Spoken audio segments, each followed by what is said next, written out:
Welcome to South Beach Sessions. These are supposed to be up here. This is Chuck Todd. He is Emmy nominated, Emmy winner, 2 decades at NBC, half of that time at Meet the Press, a Miami guy, a gambler. I think we're going to get along just fine, Chuck Todd and I. Thank you for being with us. You're now independent. Yes. The Chuck Toddcast is available wherever it is you get your podcast. How has that whole process been? The independence, the leaving of mainstream media, the seeing of a fractured media climate where everything seems to be collapsing? Well, I feel like I grabbed a lifeboat while there were still lifeboats. There are not many lifeboats left. As we watch some of our colleagues again feel like they're going through this. It's one of those things that's both liberating where I don't feel like I'm going to tick off another host of another show or an executive or all of that stuff. So that part of it I love. I miss the newsroom. At the end of the day, I enjoy running a newsroom. I miss that aspect of it probably more than anything. But there are no sour grapes because the grapes are gone. Yeah. Right? There's nothing left in that end. So I'm enjoying. All of a sudden, I feel like I've overcommitted. I went from undercommitted to overcommitted. But, my whole view of where we are right now is I hope to be a consolidator, but if I get consolidated, that's okay. I mean, we're in a moment, and I think we all know it. And it's a cycle of media. New technology, fragmentation, consolidation, new technology, Life magazine was mainstream media until we had moving pictures. Right? I just read about that in The Atlantic, that there's always been this kind of thing, but The Atlantic was putting that under the headline, "Is Media Headed for an Extinction Level Event?" And talking about local news and lifeboats, it does feel like, in my lifetime, that this is the scariest it's been. So, and I look at local news. I mean, I have this cheap line. A man named Craig decided classifieds ought to be free, yada, yada, yada. Donald Trump became president. And I do think the destruction of local media destroyed community. And I also believe it's going to come back because we either are going to rebuild community or it's gone. So, and I don't think we want our community gone. We got to rebuild this. But this local news piece I think that there are all sorts of media was built on a lot of things. And it turned out local news was an important pillar that when you knock that one out, I think the whole thing collapsed. Because I think local media gave national media credibility. And if local media is not there, who's there to give national media? You're too far away to be credible to the average person. Local media, when they either confirm the stories you were reporting or writing or reporting about sort of a version that you did, gave. And if, I found this out as Meet the Press host. I'd go and do Meet the Press and people say, "I love you and Jane." And I'm like, thinking quickly, who's Jane? Well, Jane's the local anchor who throws to my show. And I went, they see us as the same. So I need to have good relations with that local reporter, and that local reporter needs to be credible or I'm not credible. And those people are gone. Now what do we do? I feel like you and I have a lot in common. One of the things that we have in common is that we were a bit naive 10 years ago about what was headed this way, underestimated it, got overwhelmed and run over by it because Do you regret your life on social media? Do I regret my life on social media? I regret social media has been good to me. I know it's a toxic waste dump. I feel the same way. It was really good to me. But I also think it's been totally destructive of credibility.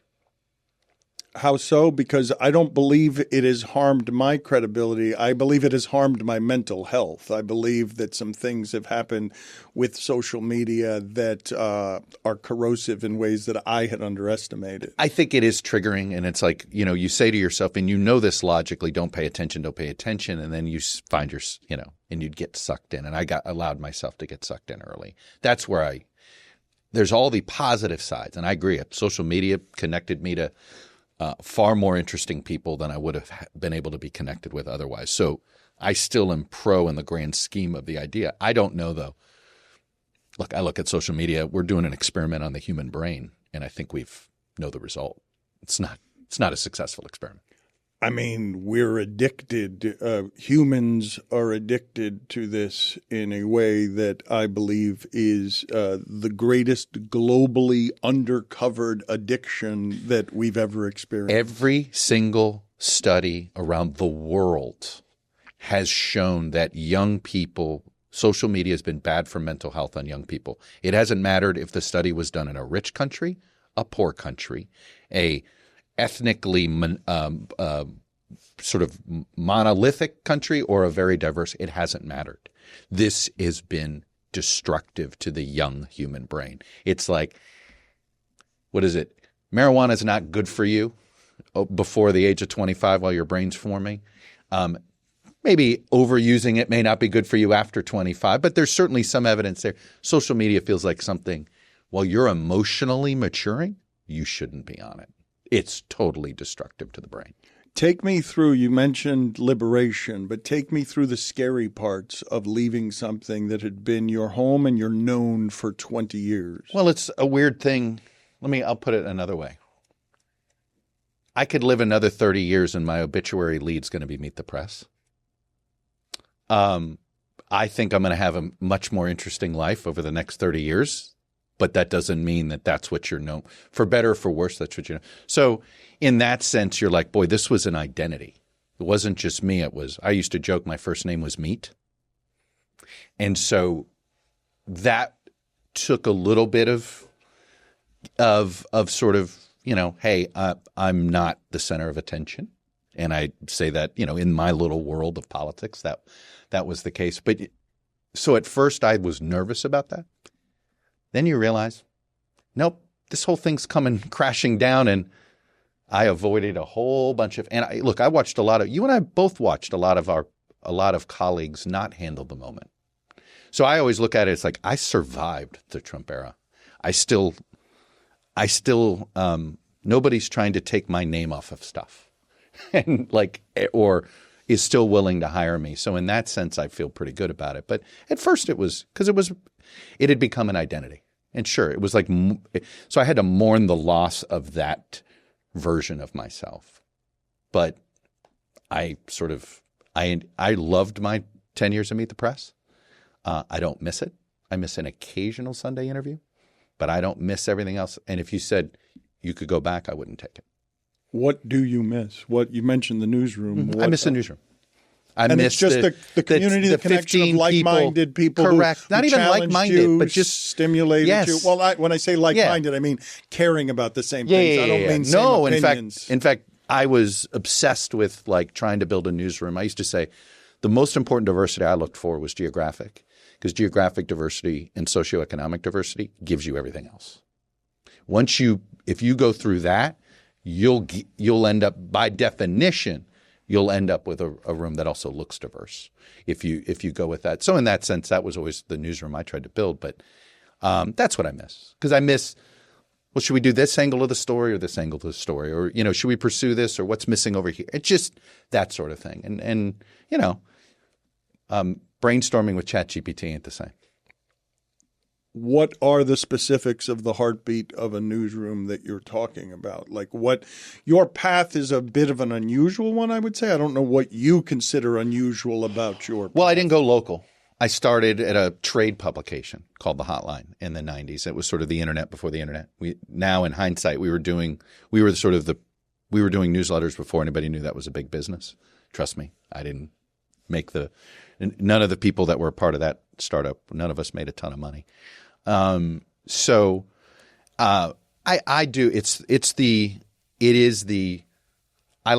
always said I used to get paid to try to see around corners, and it was that room of people that you got together every morning to try to figure out which corner should we try to look around to see if we're finding the right story. Your interest in all of this comes from your late father, yep. Correct? At what age? When did you realize? So it goes back. My dad was always kind of a political junkie. He was a conservative who would also made sure that we got the New Republic and we got National Review. He would make me watch both conventions. He'd say, I don't agree with Jesse Jackson, but he's a great speaker. You should listen to what he has to say. You should listen to these. So he was one of those type of I never felt, and I always try to do this with my kids, I never felt like he was trying to push me in a direction. He said, this is what I consider good conservative politics. This is what I consider good liberal politics. And he'd say, you take a listen. I had a cousin stay with us when I was in the 8th grade, somewhere between 8th and 9th grade. And he stayed with us. He was helping do you remember a politician named Larry Hawkins? I do not. I was not very politically minded growing So up. back in the 80s, sometime in the 90s, Florida stopped electing. We used to have like 8 or 9 statewide elected officials. We'd have the Secretary of Education. That was an elected office. It wasn't just agriculture that we have now. They put like 7 of them under the CFO, that chief financial officer position. But it used to be they were all separate offices. So a cousin of mine was running a guy's campaign, Larry Hawkins. He was this county commissioner based in the south part of the county here in Dade County, or Miami-Dade now, and big liberal. So every night he and my father would get drunk and debate politics. My dad being a conservative, and I was the bartender, judge away. It's fine. I'm aware my dad was an alcoholic. He died of alcoholism. It is. I'm self-aware on that front. But I just found it fascinating. I started. That cousin became more like a brother. I was an only child. Became more like a brother. My dad dies like 2 years later. So it was sort of, that was formative. And I always say I'm lucky to live. I joke. I was born in Miami and graduated high school in Miami. And I look at what my growing up in Miami in the 70s and 80s, I think helps me understand American politics today, because we went through all this stuff. Way ahead of time. Miami's always been the city of the future. It's what Billy Corbin says. Billy's 20 years ahead of its time. It is. I mean, when I tell people that in 1980, Dade County passed a English-only initiative, they're like, what? I said, oh, yeah. I said that was, I had neighbors who were like the people yelling, speak English, that sort of crowd, or the bumper stickers that said the last American that leaves Miami, please bring the flag. It was a very toxic atmosphere. We had 3 race riots in the decade of the 80s. And now we're the coolest city in the world. In theory, right? We're Singapore now. We're some combination where we're this global city. So that's my optimism. But turns out I feel like I have a better grasp of what America's going through now because of growing up here in the 70s and 80s. I don't know if you feel that way. Yeah, for sure. There's just all sorts of stuff that you get subjected to here that doesn't happen in homogenized communities. No, and in fact, I think it's sort of why I'm like, will you guys just hurry up and get through this episode? Because it'll be pretty good on the other side. When you say it was formative, you're talking about you use the word formative, and you had in there your father's death, you had alcoholism, and you had politics. Which of those was most formative? So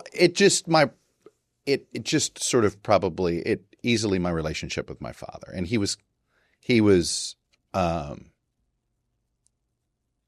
don't want to say he's Willy Loman, meaning like totally unsuccessful. But he didn't have an easy time. There's a variety of reasons. I'm not going to go into it. So there was always an early part of me that felt as if I'm trying to, live the life he never got to have, or that he should have pursued and he never did, for a variety of reasons. I've since gotten over that. I think that frankly haunted me for a little bit. It's just my own psyche. But that's what I mean by formative. And we just passed the anniversary. We're taping in here 3 or 4 days after the anniversary of his death. It's now almost 40 years, and yet it is the single without it. I don't go to school in Washington D.C. I stay here in Miami. I'm probably on a music scholarship. Probably not doing. It's such a fork in the road for me, and for a variety of reasons. Are you comfortable walking me through whatever parts of it you're comfortable walking me through? 16 years old is a really tough age. But here's what I would say. I don't know any different. And this was what anybody – I have a good friend of mine, a parent friend whose husband passed away. Their kids were 15 and 17. And she was asking me about this. And I'm like, you don't know any different. and don't screw up the relationship between the mother and the sons and that stuff. I was never going to only have one kid because of the experience I went through, not having a sibling. My mother and I's relationship, it's just a tough thing. She was grieving a husband. I feel for even more so now looking back for her. She had to file for bankruptcy. We didn't have a lot of money. She was trying to figure out her next career. She got a real estate license and actually did quite well, did pretty well here. And,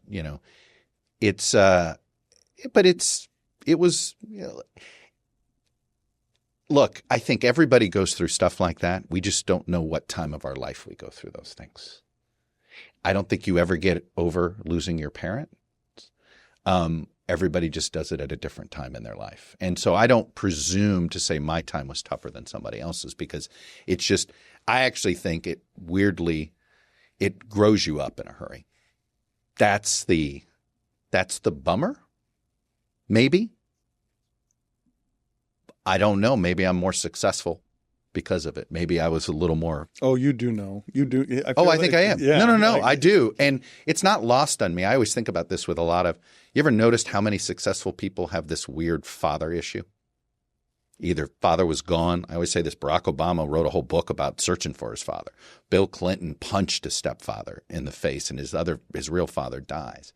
Before then, you had George W. Bush had his own daddy issues. So I actually think fathers and sons, I'm not going to pry, but I'm sure there are things that you have with your father. Well, I would assume when you're talking, right, it's different. My father's still alive, but I only learned in adulthood, deep in adulthood, because I grew up later, because I didn't have some of these things that grow you up a little bit too fast.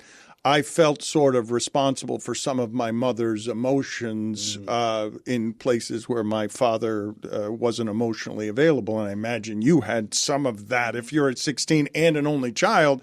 And now she's not just grieving, but you're what's left of that love. It's not an easy relationship for anybody after me.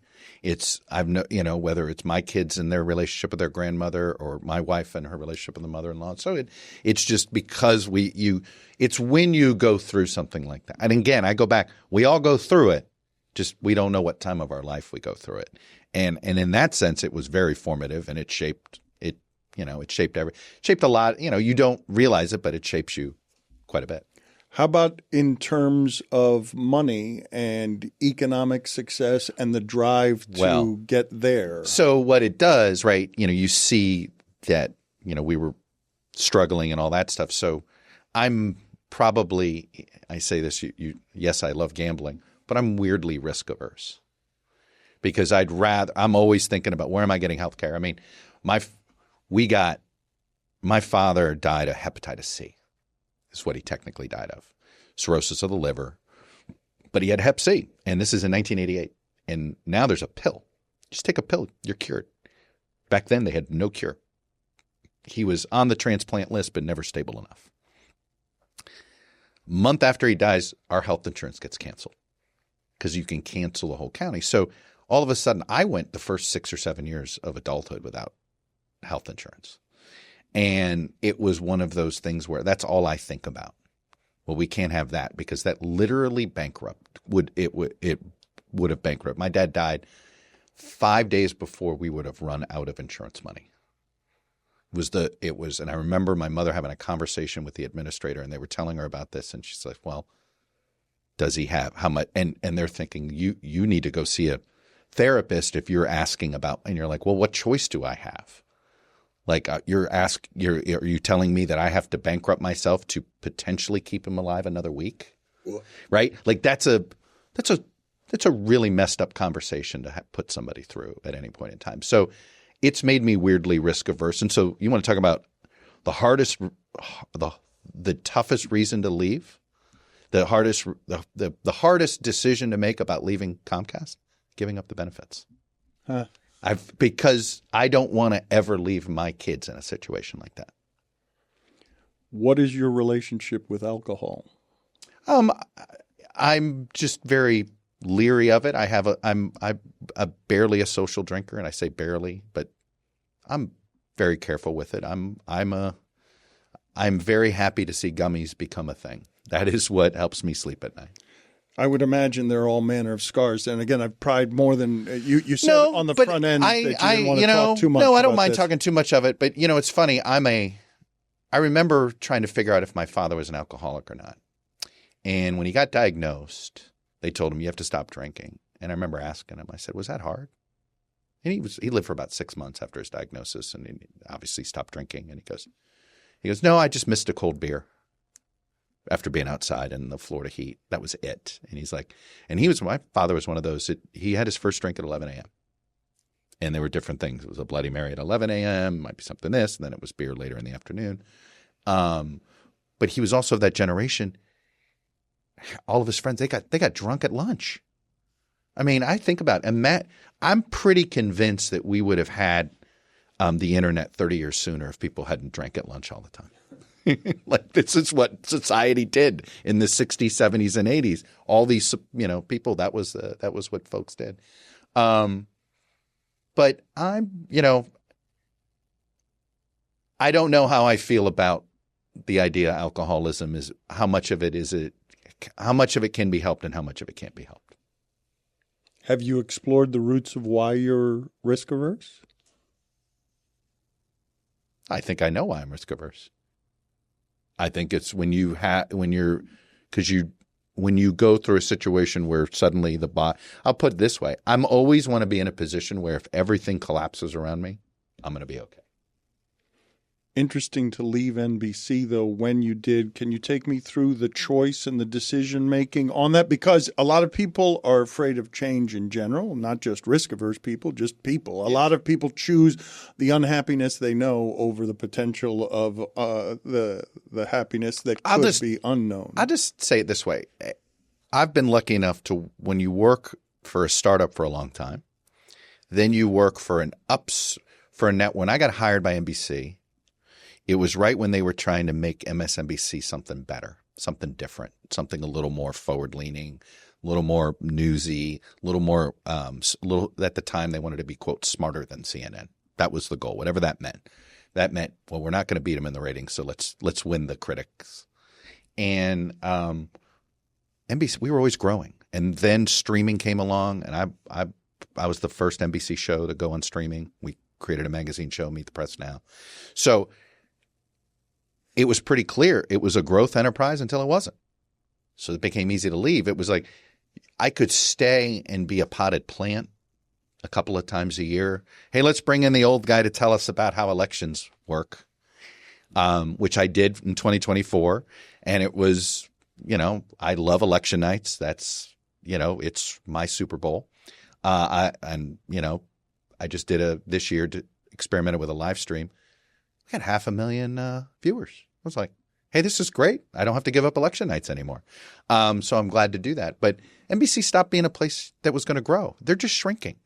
And as I call what's happening to broadcast television and cable news in general is what happened to FM radio in the 90s, right? The great disruption of FM radio was the Walkman. When you didn't have to listen to radio to get music. And I was one of those guys, man. She's only rock and roll.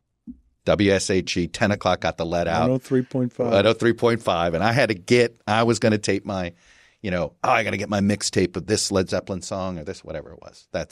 I'm giving you a little hint of, I would graduate to Uncle Luther at the tail end of high school. I will concede. But once we got the Walkman, then FM radio had to go to talk. Right. And they were basically desperate to keep people. And then eventually, and it was a good business, Clear Channel consolidated it, grabbed a lot of cash. Now Clear Channel's iHeartRadio, and it ain't what it was. And I have a feeling so you're going to see more of this consolidation because there's still cash to be made on the people that have our age and older who still will turn on television to just watch things. But it's clearly not a growth business. So it's no fun to be someplace that's shrinking. And that would have made me crazy. So the decision to leave was easy when you realized they weren't interested in growing anymore. You have several honorary degrees, but I read that you were 6 credits short of your degree for financial reasons. Yeah. How harmful was that to you to be that close? So it's one of those where I'm not proud of it, but it was, meaning I couldn't afford. I ran out of money. I double majored for a while at GW. And so I have more credits than I need, but not the right credits, which is why the 6 that I need. And then all of a sudden life gets in the way. And this is advice I give to young folks, because I got a full-time job my junior year in college, writing for this political publication.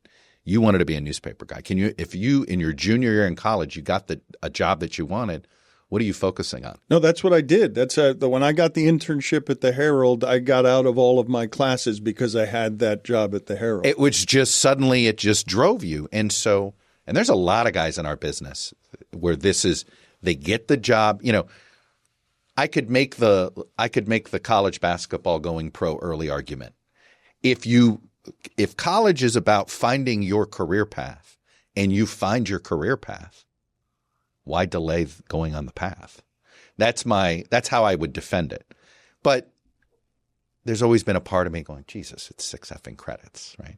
But I'm an honorary alum at Miami these days, which just gives me the privileges of giving them more money. An honorary doctorate at GW. So it is sort of strange that I don't have it. But one of the things, I used to try to avoid talking about it when you're younger because you think, oh, it's going to be a demerit. There's no reason to hide it. Oh, I was just more interested in the specifics of the financial struggle. Oh, well, it was just, I had cobbled together 75% of the cost at GW through scholarships and playing in the pep band. That gave an extra $2,500 a semester. So, but suddenly it was like, well, I have this full-time job. The classes I don't meet at the time I can do the job, so I can't do it yet. And I kept saying, I'll do it later. I'll do it later. I'll do it later. And then eventually life happens, right? You get married, you have a kid. I remember at one point when I had the money to go do it, I'm always like, I don't need you away another 3 hours, a night while you're doing this stuff. And then you ask yourself, what's the cost benefit other than pride? That's an interesting one, though, because at some point you decided to either talk about it or not have it be something that felt like a weight. It stopped being a weight.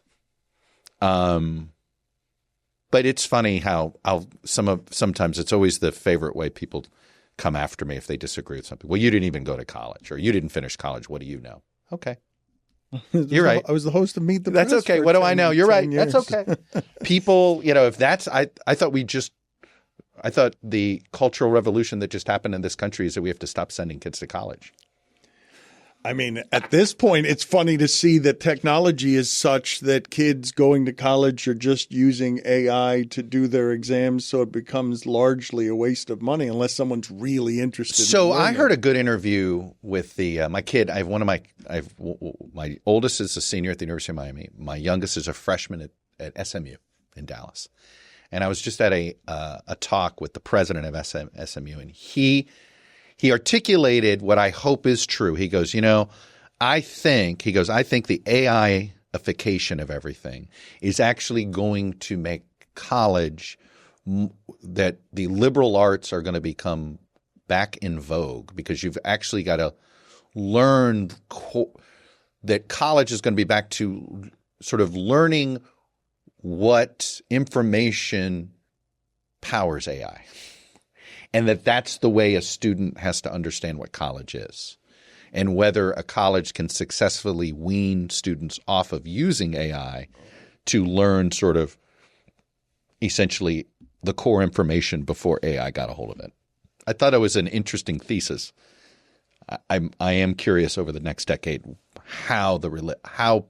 what people think college is supposed to be for them. I can't even imagine, and it wasn't until talking to some people, I'm going to say fairly recently, that I realized that you could get through college just typing things, having paper's done for you. Well, Bye. you know what's happening now. A lot of people are picking up scam MBAs. I imagine you could cheat your way through college pretty easily. And especially if you're doing, an online course, plenty, right? And, more professors are trying to figure out how to sort of either prevent or you embrace it. Okay, use AI for this and tell me why this or something like that. But the next few years are going to have a lot of the scam degrees out there. So you were a drum major? I was the drum major. Miami Killian. So you're at Miami Killian, yeah. And this is for how long? Thinking at this time you're going to go into politics, or you still don't have that bug yet? Oh, I thought I was. So I was a French horn player. I was pretty good.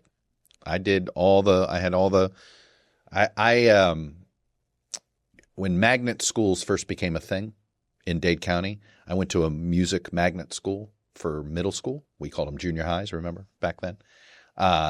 And so I played the French horn because my father played the French horn. And he goes, you can be a trumpet player and be really good and not get a music scholarship. You can be a good French horn player, not great, and get a music scholarship because not as many kids play the French horn. So there was a time I thought I was going to, but I wanted to be a performer. And then I realized I was never going to be good enough. And there's this moment as a musician where I think and I'll never forget, I was in a state, sort of one of those, I was playing horn next to this other guy who was not as proficient as I was. I was technically better, but he made a better sound. And you're just like, you can learn everything about an instrument, but can you make, just like a singer, you just know. You can carry a tune, but can you fill the room? And I remember the moment I'm like, oh, if I pursue this, then I'm going to be eventually teaching music. And while I loved all of my music teachers, and I one time said this the wrong way, and I got a whole bunch of shit. Sorry for the apologies for saying that. But I was like, I didn't want to be a band director. I loved my band directors. I didn't want to be one. That's just not what I wanted to do. And I realized that was where I was going. And I was like, no. So at that point, that's when I pivoted. I probably would have gone to either Florida State or Miami, pursuing music, pursuing that as a profession. And instead, my dad dies and I decided to take a turn, apply to just schools in D.C. that would allow me to major in music so that I at least could pay for school. Were you running away? Like when you say you ended up there, were you trying to get away from the feeling of whatever it is was drowning here? I didn't think of it that way. I remember I had a chance to go. So I accept to go to GW. They offer me a little extra money so I suddenly can afford it. And I had a French horn professor that was working at the University of Miami. And he was like, I think you can get a full scholarship here if you want to go, and then you can live at home. And I remember going to my mother, and it was my mother who said, no, you should leave. You shouldn't feel, and I give her a lot of credit for that. She didn't have to say that. She could have, many a mother would have literally said, oh, you get to stay here and get a full scholarship at the University of Miami? Why don't you stay? And so she was very encouraging of going. And obviously she was right. What was their relationship with work, your parents? What do you remember of how they worked? So my parents were really, I will say this, and I don't know what would have happened to their relationship if I moved after I left for college. That's always something you don't know as a kid, but you always wondered. I don't know if they stayed for me, but I always felt as if I was each of their best friends. So I don't know. My mother worked all the time. My mother worked 2 jobs. She worked, remember Midway Mall? Yeah. She was like the marketing director there during the day, and then she worked at a hosiery store called Park Lane at night. As a kid, I used to, go to school. Then I'd, basically do my homework in the back room of the Dadeland Mall at Park Lane. And, I was a kid sort of raised at malls. That was my babysitter. But all I remember, my mother worked all the time. My father never could sort of hold a good career. He was this really smart guy he just had a crappy father. That was my father's problem. My grandfather screwed up my father. There's a long story. That I'm not going to get into. It's not worth it. But my father, in some ways, had all the privileges in the world, but then had an absentee father and an alcoholic mother. Do you think that you had something close to the career that he would have wanted? Yes. Where his passions Yes. were? Yeah. This is what I think he, you know, his favorite person was George Will. Oh, Like wow. that was like, you know, or, you know, and back then still like that was, you know, who he read and all. So I think he would have, it's a bummer he doesn't know what I do. Of course, both my wife and I's fathers died some 30 years ago. Neither of us we've had the conversation. What do you think they would have thought of Trump? And back then I knew what he thought of Trump. That version of Trump he thought was a joke. But man, I've watched so many 70-year-olds become pro-Trump that I don't know what that answer would have been had he lived today. But the choice of politics, like he would have been wildly proud of you. I think so. 100%. 100%. I think he would have been absolutely tickled. But I don't know if I would have pursued it if he were alive. So take me through that. I mean, you sort of did already. Yeah, but I just don't know. I don't know if I would have. Like what? How do you think? So you think you just stay here longer? I don't know. Close? Maybe I work in politics because that was something I thought I wanted to do at first. I never thought I wanted to be a journalist. I always thought I wanted to work in politics. Wanted to run a presidential campaign. Wanted to do that. Never wanted to run for office, but always wanted to work in politics. And I worked on an early campaign in college. And then just got this internship with the Hotline and thought that's more fun. That it's more fun to report on both sides than to throw yourself in on one side. What do you remember about the emotions of doing Meet the Press for the first time or getting the job or any of the high point emotions on like, how the hell did I get here at this seminal American program whose legacy I must now protect? It was not an aspiration, never thought of it until Tim Russert died. And then somebody said, well, why don't you do the show? I said, what are you talking about? I said, I didn't, you know. And then, you know, I still feel I'm one of 12 people who have done that. And it's the longest running show on earth. Continuous weekly television show. No other one, right? So no matter what you say in the history of television, it has stood the test of time. So yeah, I am prouder of it the further I get away from it.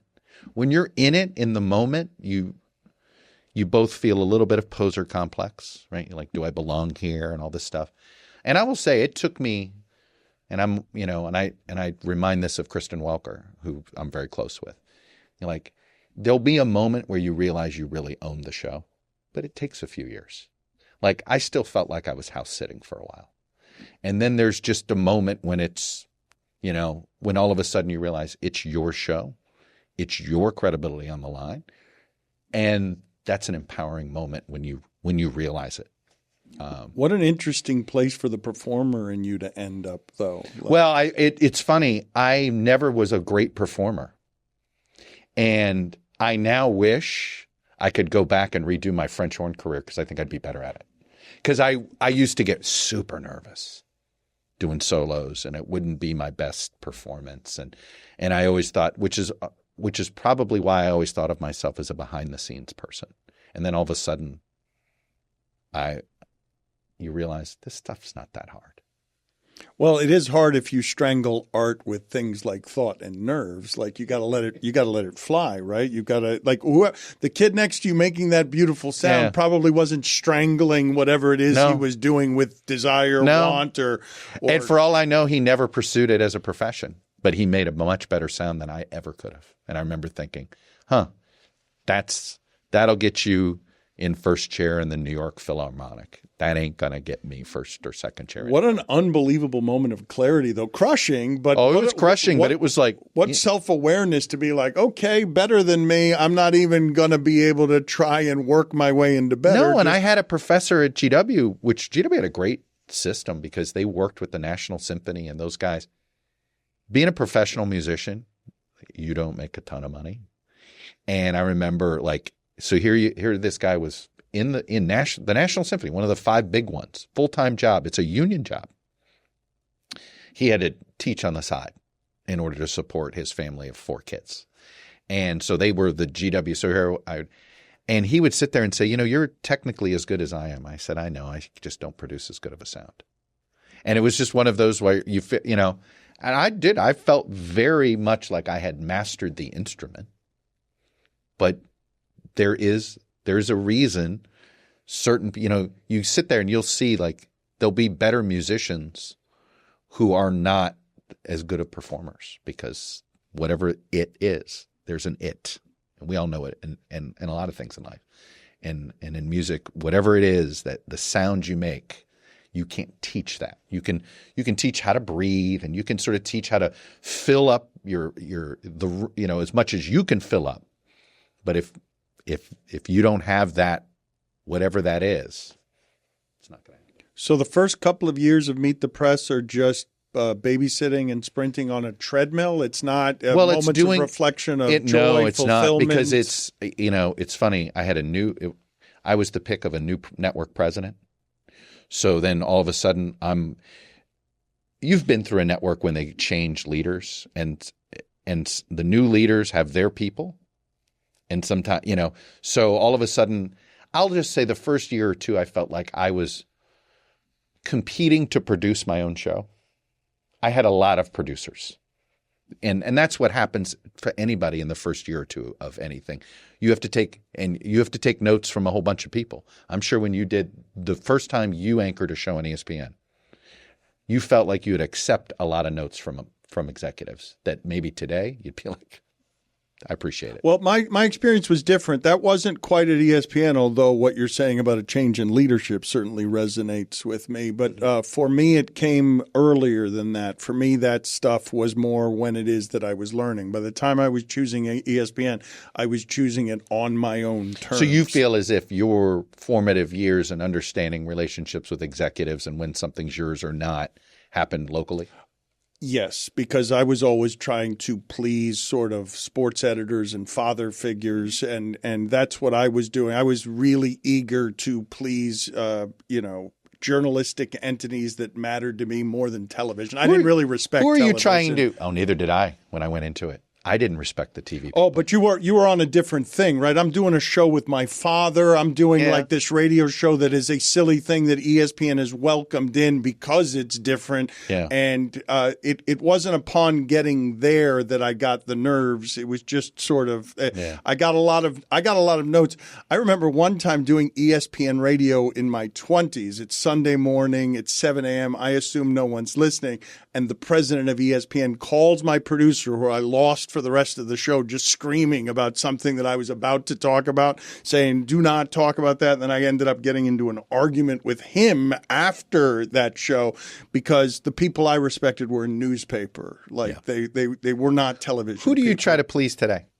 Who when somebody? Oh, my wife. My wife. I spend all my time trying to please my wife. She's but the very top of the list. So is there somebody out there that if they say, boy, that was a really good segment, that matters to you? Man, that's a good question because my standard was formed in writing. And so because I'm so hard on myself and because writing is so lonely, generally speaking, if I meet my standard, I'm pretty sure it's going to meet the standard of others in writing, okay? Mm-hmm. This other stuff is more subjective, but it's also the thing I chose because writing was hard and lonely and was a bit of a suffering to get to that fulfillment, and I wanted something that was more communal, had more laughter in it. I was choosing – the last 20 years of my career were basically choosing I need something that's a little bit more fun. Do you miss a column, though? I miss the fulfillment of it because what you just asked me about, like, who do you need to hear from? That was a good segment. Like, all of this is cotton candy. It's not. I've always felt all audio and visuals. I feel the same way. I chose to start writing a weekly again on a Substack, and I'm not charging. I'm not doing anything, and I'm literally just doing it to get that habit back. Do you write? I am doing an assortment of things right now Yeah. to open up the portal to the ability to write a book, right? Which has been my greatest. It's my last professional conquering that has been the biggest of the demons because I'm scared to go back into the hole of how I wrote, which was obsessive compulsive. It's a very meticulous sculpting. I don't let it flow. I'm mercilessly editing as I go, which just becomes a cycle. I admire that you care still to write a book. Do you think people want books? I wouldn't be writing it for others, though. No, I know that. I get that. I feel. Don't do it for anybody else. No, it's something that I don't have kids. Like I don't, and not only do I not have kids, my little brother didn't have kids. So whatever's left of my Cuban heritage, whatever's left of what my family did with this story, like if I don't write it, so you want to write that story? Just the whole thing. I have been doing an assortment of very vigorous exercises. I won't bore you with the details, but and tapping into portions of like sciences and stuff that I don't have any understanding of to lubricate whatever it is that's inside of me that hasn't let this flow more freely, that would be less constipated, less lonely, that would be a joy instead of a suffering. I can't do it I can't choose it if all it's going to be is suffering. Like I have to, and with the goal of, it'll be really fulfilling after you've done it. Because, what's interesting about you is that you would have, I think, transitioned really well to being sort of more of a general columnist, doing sort of like a hybrid of what you did and what Hyacinth would do at his peak at the Herald, and sort of dabbling both in culture, politics, sports. Do you, if you had the opportunity to do that, would you? That's an easier form of writing for me, right? Like bite-sized writing. When I think of it, 600 to 800 words. The reason that a book is so formidable, like the things that were most painstaking for me were magazine features where someone else was trusting me with their story, and now I want to hold that as the treasure of vulnerability that it is. So I'm thinking magazine pieces, 3,000 words, 5,000 words, 7,000 words. When you think of a book that way, you feel like you're at the foot Every chapter of Mount Everest, right? Everything is that. So I have been working to try and unlock that, but no, to do the work I'm presently doing has me doing that writing for myself in bite-sized chunks to make it all more manageable. So I'm doing that. I'm just not doing that in a newspaper column because I don't even know who's reading that. Well, that's true. But it's, it's funny. I hear all this stuff about, influencers of the future. I said, you mean columnists? I would argue that everybody always had an influencer in their life, but we used to call them columnists. Right? Yeah, Mike Royko was an influencer. Those are the Jimmy Breslin. Those are the people I grew up. Here we had Dave Barry and Carl Hyacinth. We had Ed Pope in the paper. I mean, those were influencers. My father was obsessed with Louis Rukeyser. That came on before the Muppets, so I used to have to watch that before we watched the Muppets together. Well, the columnist learning is the formation of just about everything that I do, like the reporting and whatever it is, the barometer for what's interesting to others. Well, who became pretty good at talk radio? Columnists. Who became good at podcasts? Talk radio. I mean, it's all derivative of, the original hot take was the newspaper editor. Where are your biases? Like where objectivity is a human illusion. We can aspire. I always say we're born with original bias. Where you're born, who you're born, all that is stuff. So what does that mean? What are my biases? Journalistically, like when you were trying to do the job, right? Yeah. You're NBC and MSNBC got dismissed as liberal wherever it is that the country went. Sometime, you are fact-based. I think of you as fact-based, but most people who are the Peacock created a branding, fair or unfair, of left of center, right? I've always said I'm an incrementalist. I'm probably I'm going to do a name drop here, so apologies for the humble brag, but Bono called me a radical centrist. Oh, hold on a second. Bono called me a radical centrist, and I said, is that meant to be a compliment? He goes, I'm not sure. I said, well, I appreciate it. Meaning, but what that really means is I do believe that if you're going to govern for 350 million people, you got to do it in baby steps. And that if you look at our history, it's actually you have to go a little bit at a time. You try to jump too far ahead, the backlash becomes worse. So our history shows that incrementalism ends up actually eventually creating hockey stick moments culturally. But I always viewed that my job was I viewed Meet the Press as the same sort of mindset that Lawrence Spivak used to say, which is you just try to take the other side of whoever you're interviewing. And because you want to find out how well do they know their own topic. And so I viewed myself as always trying to be devil's advocate questioner. What's interesting is how over time the questions I asked made people think that was my politics. And we lost this, journalists lost and this is where social media created the illusion that we were somehow taking sides when I would argue most of us on the Sunday shows, at least, were simply doing the devil's advocate mindset of questioning. And to me, the viewers that got it. But partisans weaponized that to try to discredit us in our attempts at being accountability. But I used to say that was there's a Meet the Press type interview, but I would never do that interview as a podcast. Because I think a podcast, even these are intimate decisions. People are choosing to listen to you. And you're inside their head. Literally, we are inside their head. Don't stress them out. If you stress them out, they're not going to listen to you. So, and there's a way to I do think I think Trump's a great example of this. I think the mistake, I look back at all my Trump interviews, and the ones that were the most effective were the ones where I gave him rope. The ones that were least effective were the ones where I was trying to be a Mr. Accountability. And there's something to be said for always handing people rope, that 9 times out of 10 you'll learn more than if you try to whack them. You were criticized for talking too much during one of the Democratic debates, right? Like were you were sort of hosting, but you talked more than the primary candidates, or no? Well, I guess because we had 10 on stage, and I had to play the effing traffic cop. So, no, I resent the production of that debate to this day.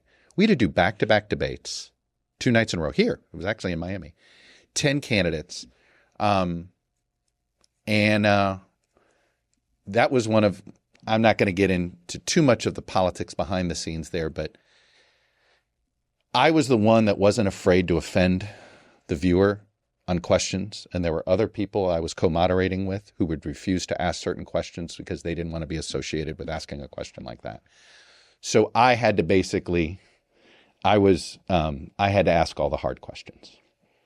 What are you proudest of in terms of how you did your job? Like when you look back over the last 20 years? The simplest thing, somehow I have not been canceled in the Trump era. I take that that was not an easy, turns out that's not an easy feat. And I feel like I haven't lost my way. I didn't go down some partisan rabbit hole. I didn't end up some sleaze bag.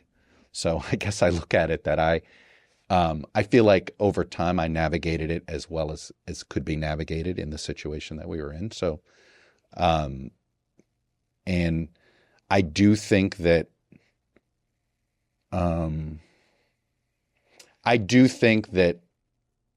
what we did at Meet the Press sort of did more to push things forward and give a better understanding of what was happening than others. But, that's my bias. Did relationships or the relationships you have get in the way of being able to do the Meet the Press job 100% as objectively? And again, I'm saying objectivity is a human illusion. No. Here's where every once in a while you'd say to yourself, all right, is this question worth asking for the grief it's going to cause? And I wish I had a better example of that. 9 times out of 10, I went ahead and asked the question. But there would be, all right, I'm not going to get into that. I don't need a social media firestorm. I don't need to be the center of attention. So there would be times I might pull a punch because I knew that it would be about me rather than about the topic, which bothers me. And in fact, that's when I knew it was time for me to leave Meet the Press. I'll tell you the moment it happened. James Comer, Mr. House Oversight guy now. Washington Post, New York Times, Politico, one of them did a story about how James Comer was suddenly doing the mainstream media shows. This was 22, 23. And he said, yeah, I did Chuck Todd and I got a lot of grief in my district. And I'm like, you didn't do Chuck Todd, you did Meet the Press. And that's when I realized it can't be Chuck Todd's Meet the Press. I've always viewed it has to be Meet the Press with Chuck Todd. And unfortunately, I do think we have personalized all media so much. Nobody calls it the NBC, the NBC Nightly News. It was Brian Williams, or it was Tom Brokaw, it was Lester Holt. Now it's Tom Yamas, right? Or it's David Muir. We personalized this where I still thought I was a custodian to an institution. So under that definition, I did say to myself, there were things I wouldn't say because the host of Meet the Press can't say that. That's what I mean when I say I'm liberated. Now I feel like, okay, I can say this now because I didn't want it to reflect on Meet the Press. You viewed yourself as a caretaker and a curator. Correct. That's 100% true. And you came up, almost everything you learned was about don't make yourself the story. Correct. Right? I mean, this was our generation. I would argue this is what journalism, no, don't insert yourself into the story. Now, look at this woman, Olivia Nuzzi, who's writing about falling in love with RFK Jr. And this is now being seen as, oh, she's having a moment and she's now – I would never hire her to be a journalist at any news organization I ran. She already proved that she's going to fall in love with her potential subjects. Like I say that not, she should be able to make a living. God bless her. And the definition of journalist is whatever anybody wants to be it these days. I'm not going to sit here and say otherwise. But if you can't separate yourself from that, then you probably need to become an activist and not a journalist. If you told me you wanted to go work for RFK, fine, then go work for him. But don't use the credibility of journalism because you'll end up hurting everybody.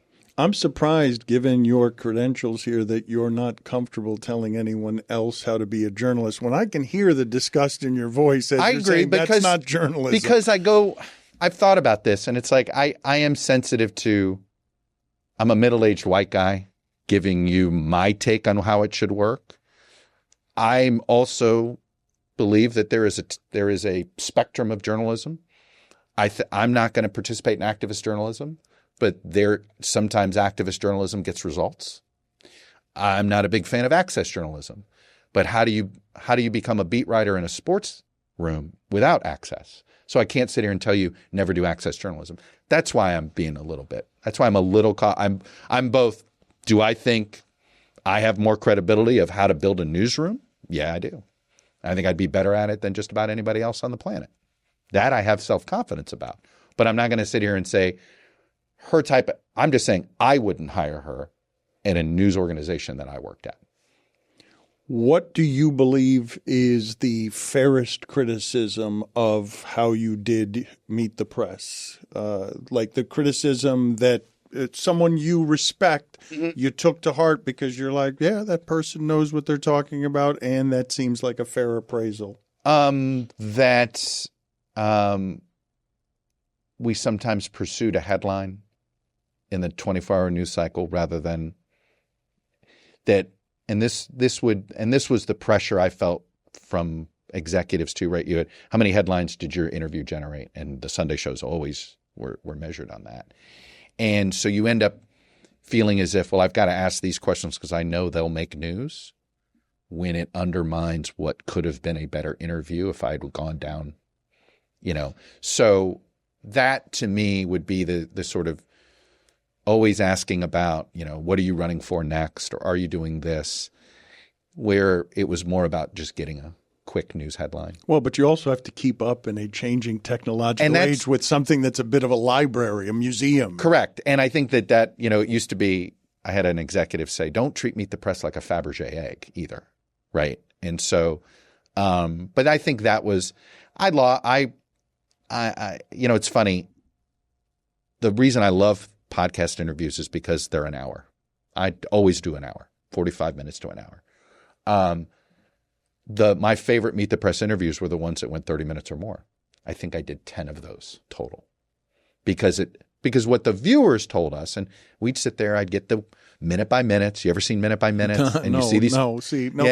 But you would get them because an executive would want to show them, and you would find out, and you would see people leaving after minute 9 or minute 10 with certain people. What a contaminant for that particular and then show. The executive producer would sit there and say, well, when we book so-and-so, we can't go more than 8 to 10 minutes. And you're just like, that was the part where, and here's the thing, ad rates are set by rate. I mean, it does matter to the bottom. Like, you have to be aware of the bottom line. I'm not afraid of business. And that is something that I've always, and it's what I think gave me an advantage why I was more willing. And in fact, I always wanted more say over the business side of Meet the Press, not less. And I used to fight for it because I didn't, I'm not bothered by underwriters. I did all the history of television news. In the 1956 NBC conventions, there's a logo for Union 76 on the table. I'm like, you want to put Boeing's logo on my desk? If you give me 15 extra minutes of show, I'll do that. That doesn't bother me. Boeing's already advertising. That doesn't mean I'm building airplanes. So I was, I don't mind. I understand the business side, but I would like to have it. Can't we find a way that actually creates better content? So if you can give me, like, I'm a huge fan of the underwriter model. So that, hey, you're going to buy extra ad. I don't have to have 5 commercial breaks. I can only have to have 2 because you're underwriting the whole show. It means I get to have longer segments. Everybody wins. You have seen, or you just said that your obituary will have Meet the Press on top. Is it what you're proudest of professionally, or is there something else along the path that you're prouder of than that? I think some of my personal, I'm proud of helping to build the hotline, but it's not what it was. I'm a founder of, you ever heard of Sports Business Journal? Yeah, sure. I'm a founder of that. That was Sports Business Daily. But no, Meet the Press is, it opens doors that you don't realize it opens. You didn't know there were doors available to you until you do that in different walks of life. And I'm experiencing that now. The opportunities that I have as an independent journalist are because of that. So no, it deserves to be in my lead. I'm not gonna, assuming I don't do anything outrageous or something. Tell me about your gambling. I don't know. I'm just a sports gambler. But so when did it start? How did it start? Tell me the backstory. You must miss the dirty days of gambling when it wasn't quite so normalized and you had to go meet your bookie. So I never had a bookie. Walmart. No, I never had a bookie. I had an account. My first, I do pools and stuff, but my first gambling account was one of those Caribbean countries. It was called Intertops. I think they're still around today. But I opened that sucker in 99 the minute a friend of mine told me about it. But my first gambling memory was my mother had a childhood friend, the parent of a childhood friend. His name was Manny. And it's always a guy named Manny that's going to introduce you to gambling, right? Especially in Miami. Right? There's always a Manny. Maybe Armando, but yeah, Manny. If your bookie's named Manny, then you have a good bookie, right? And I'm like 8 or 9 at the time. And, and he would call me up. I was at some Thanksgiving dinner and we were talking football and he was like, "Oh, you were watching that game?" I was sort of a college football fanatic. And I'm like, "Yeah, I think so-and-so's going to win," or something like this. Anyway, he apparently tailed me and he won a bunch of money. So during bowl season, he calls up our house and he had never called up our house before. And he says, and he wants to talk to me to get my take on his picks. For the bowl game. So You're that's when, 8 or 9 years old? Yeah. No, we were. What were you doing? What was happening? I wasn't. I just loved all sports. I was reading Bill James abstracts when I was 12 or 13. I was into the lines. 8 or 9. I was into the lines, and my father would play that off. He wasn't a gambler, but I just enjoyed the math part of it. Hey, can so-and-so win by 6.5, whatever it was. So I always took to it pretty quickly. But yeah, I just, God bless it. Now, I as a gambler would say I don't think we should have player props. I think all player props, I think it's too corruptible. And I say this, and I've thought about this. If you're a young athlete making a lot of money and you've got some friends who need a couple of bucks, and that's what's and you can help them out. That's what's happening.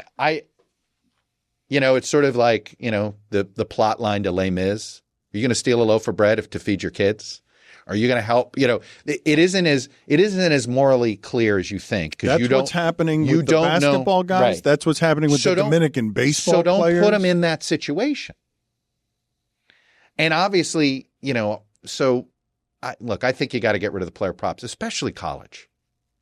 Charlie Baker, I was interviewing him, the NCAA president, and he said they got it because he said here's the problem he can't weed out. It's not the players. It's the students who have no connection to the program who serve as spies and basically get paid for tips. No different than TMZ pays people for tips to find out what celebrities having dinner where somewhere so they can bring a camera. Oh, or an EMT. Hey, I just had to go to and you get paid for that tip by TMZ. Well, you get paid for these gambling syndicates want people on these different campuses, regardless of whether they're connected. Hey, can you find out which quarterback's dressed on Wednesday for practice or Thursday? And you find out that information. So that's the part he's struggling. How do you police that? Well, you gave me the macro on your opinions on gambling and sports, but you didn't give me any of the juicy stuff. What do you mean? You started at 8 or 9 years old, right, but I didn't. And you've been gambling, and you're risk averse, but you've been gambling for a while. So clearly, this is something that calls you, and you're interested football. In the. I'll be honest, I only gamble football. And tell me something about like how you do that, like how long you've been doing it, and what are the ones that hurt, the memorable ones that hurt that you. I don't because I enjoy the gambling, but I'm weirdly risk averse, so I never gamble more than $200 a game. Now, used to be even less than that when I didn't work at Meet the Press, and I'll just leave it at that. But no, I wish I don't have. You don't have a legendary bad deed story. You don't have but I'm like one of those. I've done so many. The bad beats are memorable, but you never forget the other stuff. I will say this: I never gamble on Miami games because I don't want to be doubly disappointed. Really? Okay. I never gamble on Hurricane games, and I refuse to do it. We'll never do it, no matter how tempting, no matter how confident I am, and how poorly our coach will cover spreads or anything like that. But I won't gamble on Miami. I wish I had.